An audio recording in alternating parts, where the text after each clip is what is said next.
What's up, guys? I wanted to talk about a subject that I thought about on my way to work today, and that subject is ego versus self. So I think most people can relate to having an internal dialogue that plays through their head throughout the day. And that dialogue might look something like, I'm fat, I'm worthless, I'm, any negative thought you can think of. I don't make enough money, I don't provide well enough for my family. Or that ego could say, I'm the shit. I make fucking more money than everybody I know. I take really good care of myself. Et cetera, et cetera. You know what I mean? So we all have those dialogues. Some of them are self-deprecating, and then some of them, honestly, most of them are probably relatively self-deprecating at least some of the time.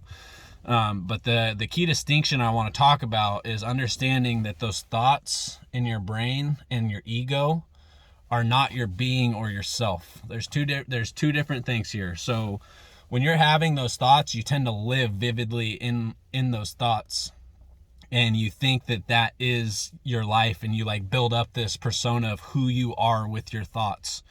But the reality is they're just thoughts, and you should train yourself, if you can, to observe those thoughts and realize that it's not actually who you are. It's simply what your brain is telling you are. So there's ego in the brain, and then there's self in your heart, which is a metaphor for your being.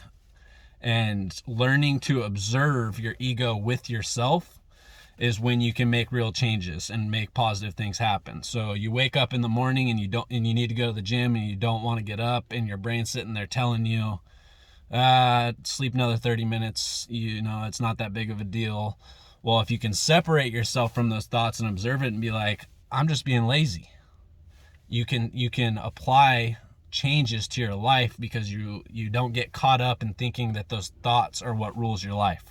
Those thoughts are just tools, basically, for yourself to utilize to hopefully benefit you. But a lot of the time, again, being self-deprecating, you need to learn to separate your being and who you are from your thoughts, and to observe your thoughts from almost a third-party point of view. Some people would call it like enlightenment. Some people would call it mindfulness. There's a lot of different ways to describe it, but this is just kind of a base level introduction to it. And I think that if you're able to apply those things, you can really change your life. I wake up every morning at somewhere between 5 and 5:30, depending on the night before. Typically 5:30, honestly, because I tend to stay up a little later than I should. And I haven't missed the gym a single day of the week for going on 6 weeks. And because I set that goal for myself, in my being, like I needed to do this for who I am, I'm able to fight through those thoughts every morning when I wake up, because it's like, just get your ass up and do it. And the benefits I'm seeing from that are outstanding. And you can apply this to anything in life, anything that you want to accomplish for yourself. You just have to learn to observe those negative thoughts and not let them dictate what you actually do. Anyway, that's a real loose understanding. I'll probably dive into this again on a later video, but I just wanted to touch base on it, and I got to get busy at work. So peace, love, deuces.